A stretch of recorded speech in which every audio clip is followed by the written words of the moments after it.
बिस्मिल्लाहिर्रहमानिर्रहीम बिस्मिल्लाहिर्रहमानिर्रहीम। आज जो टॉपिक हम डिस्कस करेंगे वो है structure of carboxylic acid and bond lengths and bond angles in carboxylic acid.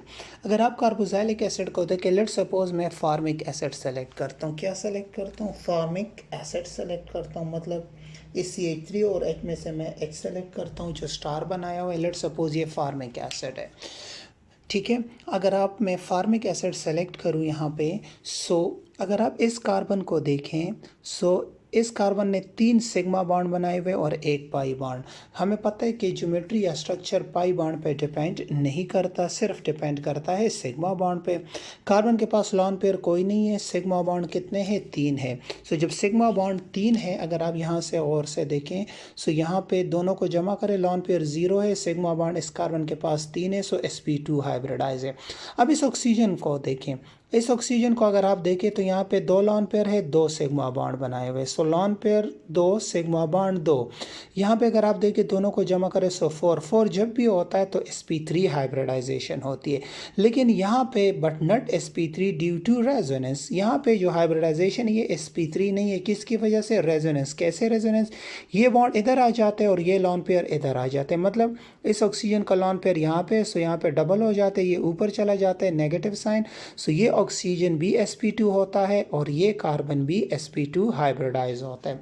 अब इसी रेजोनेंस की वजह से अगर आप इस फार्मिक एसिड के मॉलिक्यूल को देखें तो यहाँ पे जो बॉन्ड एंगल्स है, अगर sp2 को हम रेगुलर देखें तो 120 होता है, लेकिन यहाँ पे ना ये 120 है ना ये टेट्राहेड्रल के 109 है। बिटवीन दैट या near to that tetrahedral and trigonal angles है। अब ये क्यों है? This is due to resonance. अगर आप यहाँ पे देखें तो इस ऑक्सीजन कार्बन और इस H के दरमियान जो बॉन्ड एंगल है ये 111 डिग्री है।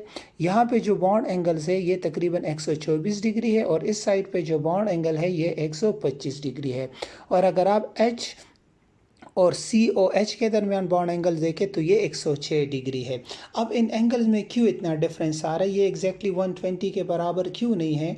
एक अल्काइल ग्रुप्स की वजह से भी एंगल्स में चेंज आता है थोड़ा बहुत। और सबसे इंपॉर्टेंट बात है कि यहाँ पे रेजोनेंस होती है लॉन पेयर्स ऑफ इलेक्ट्रॉन की वजह से, डीलोकलाइजेशन ऑफ इलेक्ट्रॉन होती है, जिसकी वजह से कार्बोक्सिलिक एसिड का जो स्ट्रक्चर है वो तो ट्राइगोनल प्लेनर है, लेकिन इसके bond angles approximately equal to trigonal and tetrahedral angles होते हैं।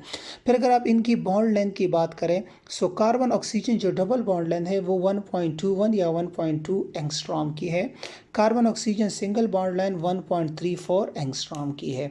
लेकिन अगेन ड्यू टू रेजोनेंस होता है यहाँ पे। अगर आप यहाँ पे देखें, but due to resonance it is, ये जो कार्बन ऑक्सीजन सिंगल है तो रेजोनेंस की वजह से, क्योंकि ये भी इधर आते ये उधर जाते फिर वापस आ जाते, इसकी वजह से ये जो बॉन्ड लेंथ है कार्बन ऑक्सीजन ये ऊपर वाला ये अप्रॉक्सीमेटली 1.27 एंगस्ट्रॉम के बराबर होता है। अगर आप यहाँ पे बॉन्ड एंगल्स देखें, HC double bond O 124 degree. अगर आप यहाँ पे देखें OC या OC double bond O, that is 125 degree. OCH जो है OCH, ये जो स्टार वाला है फार्मिक एसिड के लिए 111 है।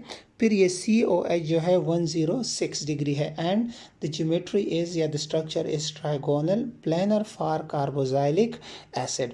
और आपको पता है इसी रेजोनेंस की वजह से ये जो कार्बन है ना ये लीस्ट इलेक्ट्रोपॉजिटिव होता है, इलेक्ट्रोफिलिक होता है as compare to aldehyde and ketone.